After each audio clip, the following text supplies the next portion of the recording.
Bismillahirrahmanirrahim. Assalamualaikum warahmatullahi wabarakatuh. Baik, kali ini saya akan menjelaskan mengenai kesenian tradisional Mandar, yakni kesenian sayang-sayang serta sastra Mandar, yaitu pantun berupa kalindada. Baik, saya akan menjelaskan mengenai yang pertama tadi, yakni kesenian sayang-sayang. Nah, seni sayang-sayang ini adalah seni musik yang dimainkan di daerah Mandar itu. Nah, seni sayang-sayang ini adalah ciri khas dari kesenian utama dari kesenian tradisional Mandar.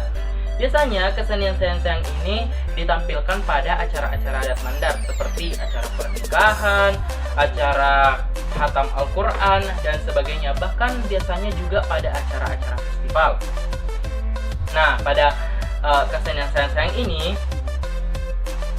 alat musik yang digunakan yaitu gitar yang digunakan untuk mengiringi sang penyanyi dalam melantunkan syairnya.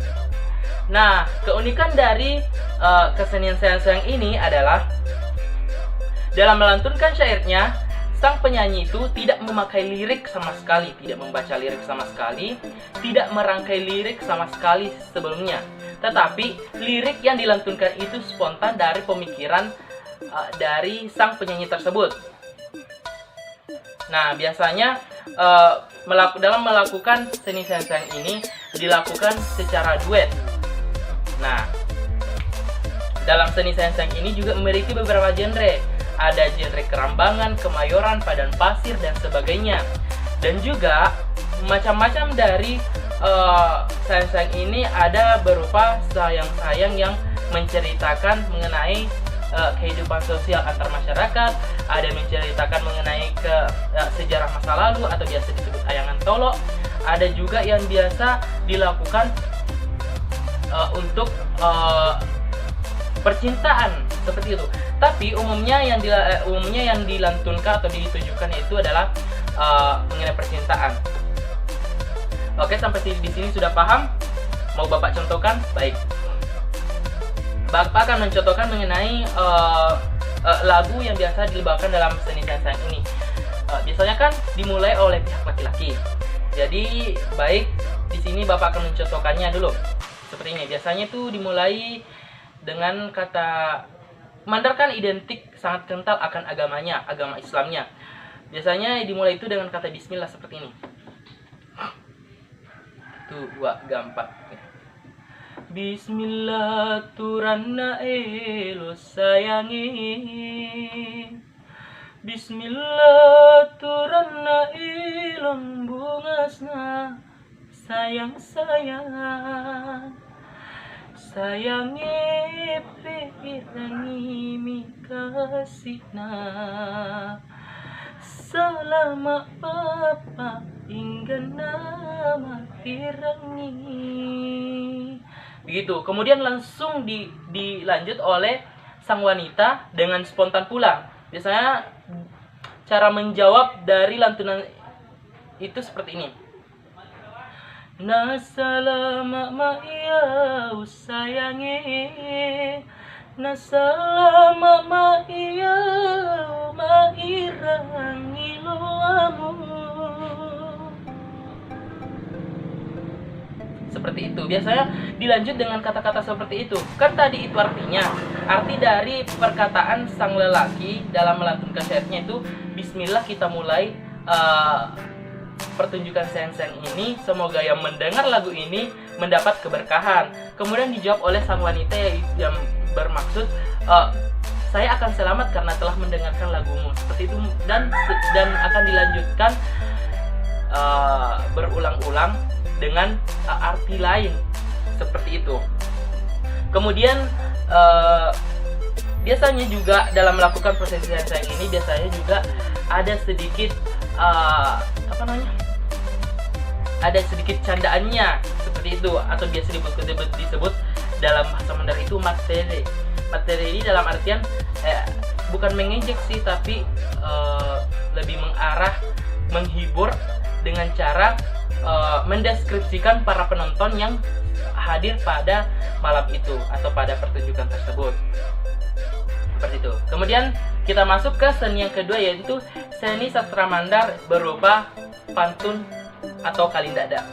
Kalindada ini adalah sebuah seni pertunjukan seni sastra Mandar berupa pantun, tapi tidak seperti pantun dalam berbahasa Indonesia itu bersajak abe-abe. Pantun yang dilantunkan dalam kesenian Mandar ini atau yang biasa disebut kalindada ini biasanya dilontarkan untuk seseorang atau menyindir seseorang, atau biasanya juga langsung disebutkan kepada seseorang yang dicintainya, seperti itu. Biasanya seni pakalindada ini digunakan dalam sebuah pertunjukan sepak tudu. Seperti itu kan, kalau dalam sepak tudu itu adalah sebuah kuda yang ditunggangi oleh dua wanita cantik memakai pakaian adat Mandar, yang dimana jika salah satu penonton atau seorang yang mengiringi kuda patudu itu ingin memuji kecantikan atau kemolekan dari seseorang yang menunggangi kuda tersebut, biasanya menggombal lah namanya, dengan cara itu kalindada. Biasanya kalindada itu beberapa macam sih, ada kalindada mengajarkan bernilai moral tentang agama, ada kalindada untuk memuji atau menggombal, ada kalindada untuk kehidupan sosial, ada kalindada yang digunakan dalam menyampaikan suatu cerita seperti itu yang saya ketahui. Bisa saya contohkan dalam kalindada dalam menggombal saja, biasanya digunakan untuk memuji kecantikan seseorang ini. Usanga anak bidadari, dia ya baonai wolong, ikan di palaka, mi cawa lek mai. Seperti itu. Biasanya tuh artinya itu, saya kira anak bidadari yang ada di atasnya si bolong. Si bolong ini adalah sebuah ungkapan yang diberikan julukan kepada kuda, karena biasanya kuda yang ditunggangi itu adalah kuda hitam, yang artinya kuda bolong. Jadi biasanya itu diberi julukan si bolong. Berarti itu saya kira anak bidadari yang sedang menunggangi si bolong. Rupanya si adindaku yang tersayang yang menunggangi kuda tersebut sambil tersenyum indah kepadaku. Artinya seperti itu, kurang lebih seperti itu. Jadi biasanya kesenian ini digunakan untuk menggombal seseorang. Seperti itu sih. Oleh karena itu kita sebagai anak muda seperti sekarang ini haruslah melestarikan kebudayaan tersebut, karena kalau bukan kita yang menjaga kebudayaan tersebut, siapa lagi? Oleh karena itu, saya atas nama Muhammad Munawir, NIM 192704009, adalah mahasiswa dari program studi Pendidikan Teknologi Pertanian kelas A Universitas Negeri Makassar, mengatakan terima kasih yang sebesar-besarnya telah menonton video ini. Semoga ada manfaatnya bagi kalian semua yang menonton video ini, dan mohon maaf yang sebesar-besarnya jika dalam video ini ada kesalahan baik dari informasi yang saya berikan maupun kesalahan teknis yang ada. Semoga ada manfaatnya. Sekali lagi mohon maaf dan terima kasih telah menonton video ini. Wassalamualaikum warahmatullahi wabarakatuh.